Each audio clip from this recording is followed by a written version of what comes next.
In the name of the Father, and of the Son, and of the Holy Spirit, God is one. Amen. Right, good morning, everybody. Let me just switch off the sound here, otherwise there'll be a din later on. Good morning, Anthony. I thought that was probably you when I saw one person was watching, and now there are 6, amazingly. It was an absolutely stunningly beautiful day today. We've had breakfast outside, and we read the scriptures outside as well, which usually means you spend longer over it than normal, because it's so pleasant just sitting out there, enjoying it, and nobody really feels like doing much in the way of any proper work. Everybody is now busily cracking on with what they need to do. Let's see who's here. Helia, it was your name day yesterday, was it not? So God bless you with many years. The geese have definitely gone. They've not returned, so we won't be seeing them for another year. Mary says, good morning, it's Friday. You're correct, Mary, it's Friday. And tomorrow will be Saturday. The reason for this is that Mary was laboring under the misapprehension that yesterday was Wednesday. Never mind. She thought she had a whole extra day this week. Phoebe, good morning. Thank you for your comment the other day. Good morning, Vicky. Pass on my blessing to the rest of your family as well, please. Okay, today we're going to be looking at Mark chapter 5. We got onto a whole new chapter, which is rather exciting. Let's see who else is here. Lily is here. Good morning, Lily. And good morning, Maria in Romania. I hope you're having a nice day there. Good morning to Malengeth. Malengeth says a glorious day where she is. Well, Worcester isn't all that far away from here. Good morning, Tatiana and Laurelie and Alan and Amelia eating her breakfast at 10 o'clock. Wonderful. Good morning to Brother Daniel. I just saw him walking up from the pond. It looked rather lovely, actually. It's a nice sight. Who else we have? Good morning, Tony. Tony, are you going on a pilgrimage around the whole of Ireland here? Good morning to Ian and Father Alexander. Yes, all Margarets and Marinas, many years. Today we've got a relic of St. Marina in the chapel here. So we had great Vespers last night, great Matins this morning. Not the greatest sort of Matins you can have, but great Matins, followed by the Divine Liturgy. So we were richly blessed. It's been a wonderful day so far. Any day where we're able to serve the liturgy is a wonderful day. And I must say, it was beautifully sung as well by Brother Daniel and Brother Joseph this morning. Good morning, Tim and Judy from Whitehall. Oh, yes, I remember Whitehall. And Albion. Yeah, God bless you, Tony. It's very lucky for you. St. Marina, great martyr. There's a lovely icon of her that shows her grabbing a demon and hitting it on the head with a hammer, which I guess is a good way of dealing with them. Good morning, Gary, and good morning, Black Country as well. I rather like the Black Country. Good morning, Natalia. Right, let's crack on. Otherwise, we shall be spending the entirety of the 10 minutes just saying hello to people. So chapter 5, verse 1. Good morning, Petrula. Then they came to the other side of the sea, to the country of the Gadarenes. And when they had come out of the boat, immediately there met him out of the tombs a man with an unclean spirit, who had his dwelling among the tombs. And no one could bind him, not even with chains, because he had often been bound with shackles and chains. And the chains had been pulled apart by him, and the shackles broken in pieces. Neither could anybody tame him. And always, night and day, he was in the mountains, in the tombs, crying out and cutting himself with stones. Isn't that a terrible, ghastly thing? Really, really shocking. Right, let's go through it bit by bit. First of all, what is the last thing we read in chapter 4? It's the apostles and disciples in the boat that is no longer sinking, wasn't going to sink anyway, but is no longer sinking. And the Lord then calms the waves, and they ask a question. The question is, who can this be? And in chapter 5, we have the answer to that question. So Mark gives us the question. He then answers the question. And the first person he gets to answer the question is, in fact, a demon. And then after that, it's left for you to decide who this person must be. It's quite an interesting chapter, really, because obviously it's also quoted in Matthew and also in Luke. And in Matthew, you have two men and you have a different place. And there's a lot of discussion about where exactly round the lake this was. We know that he crossed over from Capernaum to the other side, and then he goes back. The really important part is the Lord has gone to a Gentile area, or at least to a mixed Jewish-Gentile area, somewhere or other in Galilee, in the area of the lake. Various cities and towns have been suggested. The trouble with where it actually says the country of the Gadarenes covered a huge area. And although in other places called Gergesa is about 25, 30 miles or less, maybe five miles away from the shore. And the pigs are not going to go running 5 miles down the shore. And the Lord is unlikely to meet it says immediately, he's unlikely to meet the man who has the demons. Immediately he gets out of the boat, if it's actually 5 miles away or so. So it's likely to be a lakeside village near to the shore. And one or two other places have been posited, usually down in the southeastern part of that whole area. Okay, it's pretty important. Now the Lord gets out of the boat.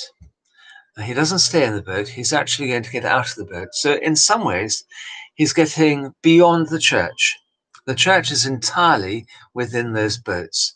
They have found themselves to be safe with Christ. But now he gets out of the boats, something that I think that Christians are often not very keen to do, to get out of the place of security into the place they actually need to do mission. Inside the boat, the Lord doesn't need to do mission. He's, as it were, already preaching to the choir. It reminds me of somebody I know who keeps on blocking everybody who disagrees with him on Facebook, to the point that now this person only actually talks to the people who agree with him.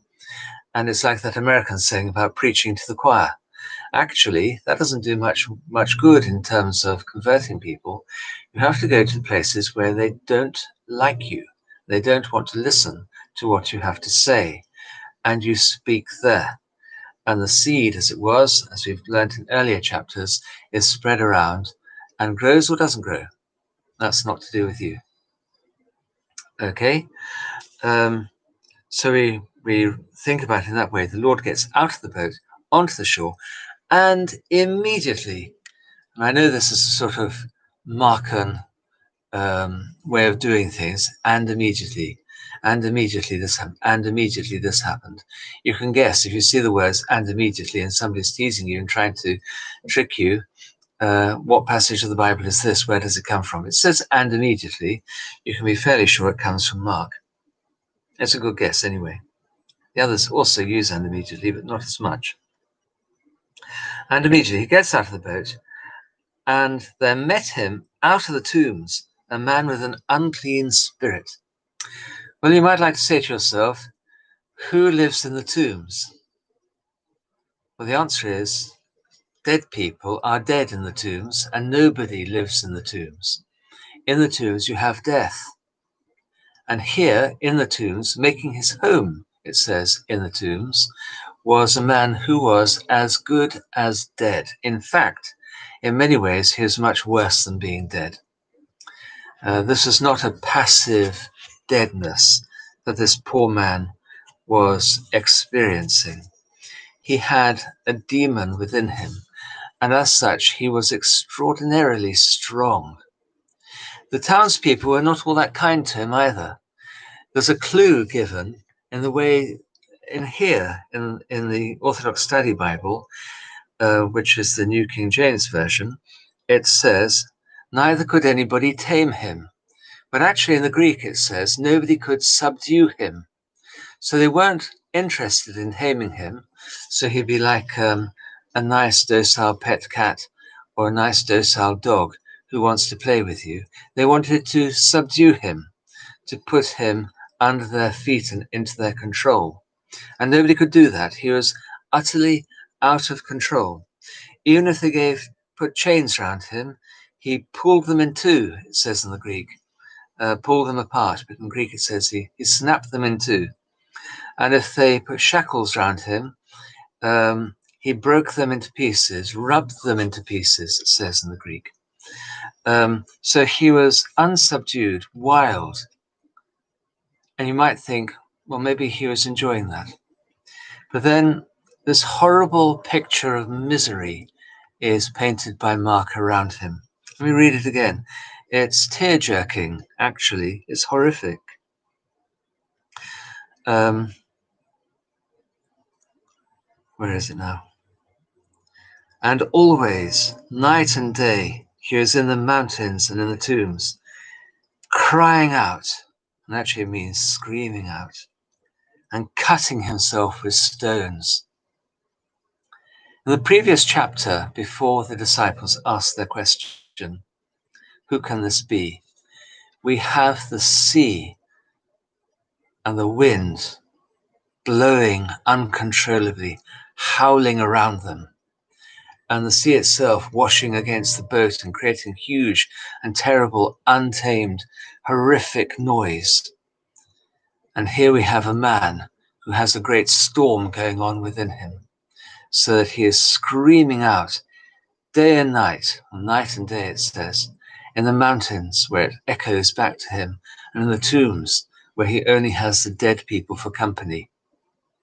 And then it says something that goes right to the very center of my nerve system. Screaming and cutting himself with stones. Now, I used to work in a prison. I worked for 10 years in a prison. And if you work in a prison, one of the things you have to get used to, and you should never get used to, must never get used to, is people harming themselves. It's extremely common. It's horrific. And a lot of the work that prison officers who do an incredible job in this country, a really amazing job. The prison officers, the psychologists, psychiatrists, the chaplaincy, various other people in healthcare and so on, work together in order to help people who are self-harming or thinking about committing suicide or who have attempted suicide. But particularly self-harming, which is a daily experience. You'll have quite a number of people, quite a large percentage of the prison population. I'm not talking about 50% or anything like that, but enough to keep people busy going from one person to another, who cut themselves. And that happens in pretty well every prison. And the prison service does an absolutely amazing job with these men and women who self-harm, helping them, protecting them, distracting them, and then, of course, doing everything that's necessary to help them to stop doing this. I remember when I first started working in a prison, saying to one of the psychotherapists, that, why do they do it? Why do they cut themselves like this? Because it's a terrible thing to see, to go and knock on somebody's window and discover that somebody has cut themselves and there's blood all over the inside of the cell. Or they're gently slicing bits off themselves. I remember one of the first ones I met was a man who kept on slicing pieces off his ear. So his ear was getting smaller and smaller. On one occasion, I went to see this poor man, and he was very much in turmoil. And at the end of us talking to him, he said, me talking to him, he said, I'm feeling much better now, Father. He went straight back into his cell and cut another big chunk off his ear. And so when I think about this, it actually does grab me inside.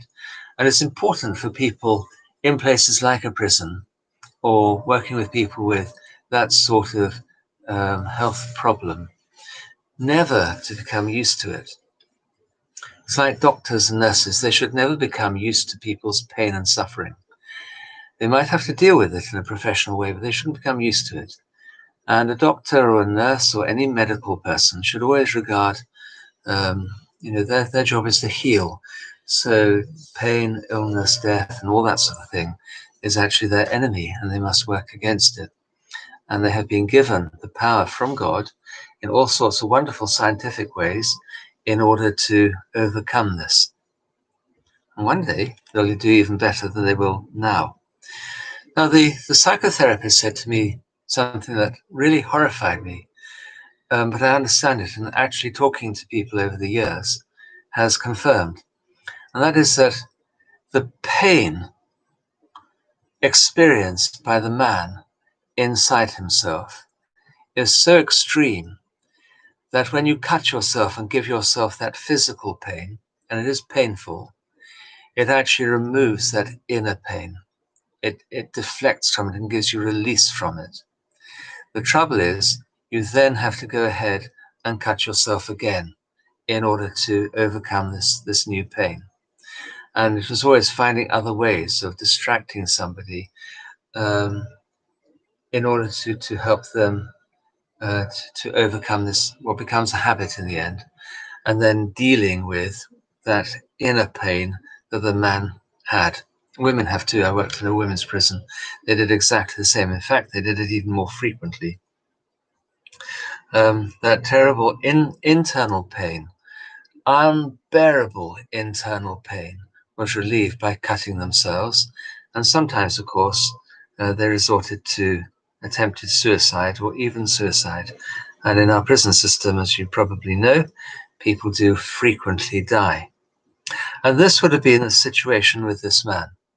The demons were making him, were tormenting him beyond his ability to cope, to the point where he was cutting himself with stones and screaming out both day and night. And tomorrow we shall see what it is the Lord will do about it. At least not tomorrow, Monday, today being Friday. Phew, Mary, I'm becoming like you.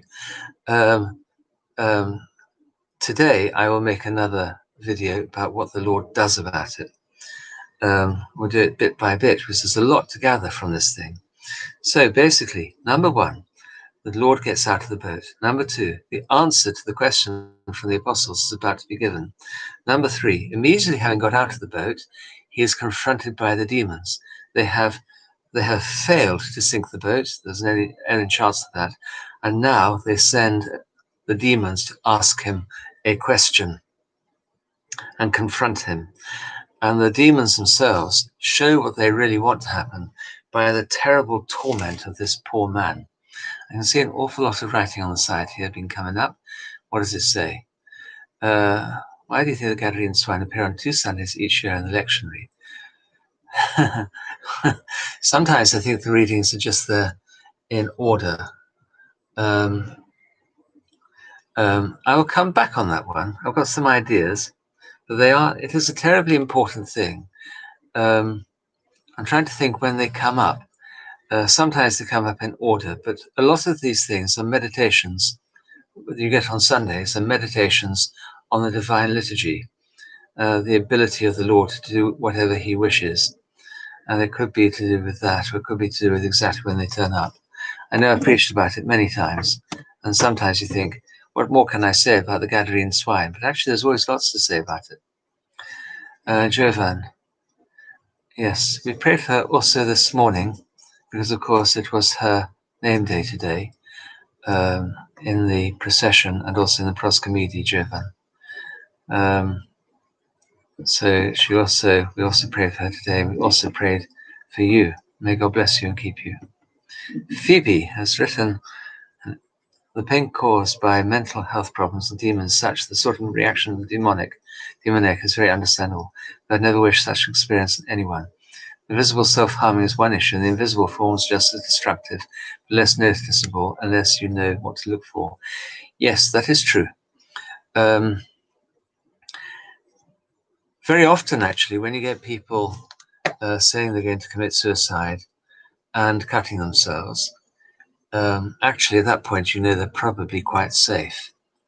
It's the people who go quiet and wrestle internally with this horrific thing that's going on within them, who have nobody to whom they can turn, and we don't really notice what's going on. They're the ones that actually end up killing themselves. On several occasions in jail, I remember people who appeared in every way to be absolutely fine ended up killing themselves. And there's not much you can do about them. They're wrestling with the same problem in a very deep and different sort of way. I might say, though, it sounds as if I don't want jails to sound like a horrific place. They are obviously not somewhere you would want to go.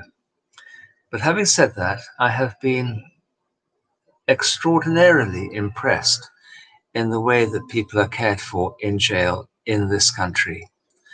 The whole thing is about keeping people safe, looking after them, helping them to look after themselves, helping them to get the internal resources to cope better in the world, and help them to cope with the sentence that they are given as well. The sentence is given, and that then is the punishment. You're placed into jail. There's no further punishment. And everything then within the jail, actually, after somebody gets used to it, which takes about 28 days, at the end of 28 days, the person is used to being in jail, and she or he then settles down into a routine in which they can be genuinely relaxed and happy.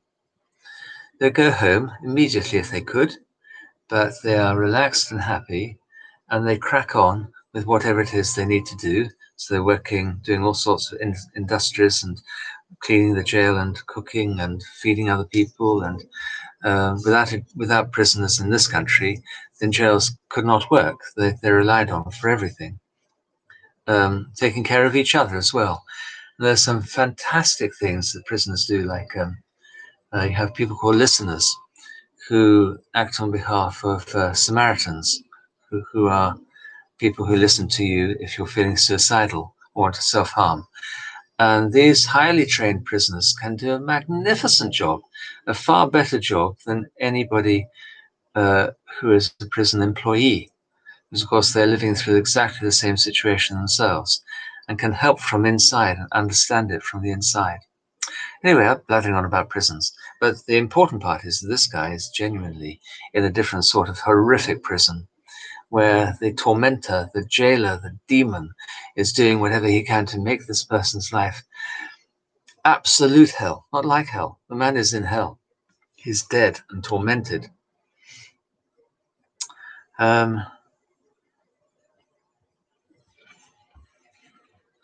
Say, yes, that is true, Malengith, but actually it's the cutting itself before the endorphins get going that remove the internal pain. The external pain hurts, then the endorphins actually dull both pains, but it's the first thing that happens first. The drugs as well. People who are happy don't drink to excess, and people who are happy don't take drugs. People who find they need that sort of thing on the outside are the ones that do that.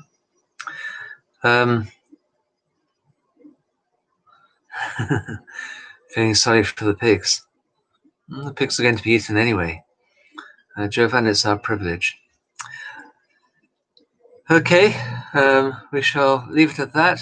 So Monday morning, I will be serving a wonderful liturgy on Monday. It's called St.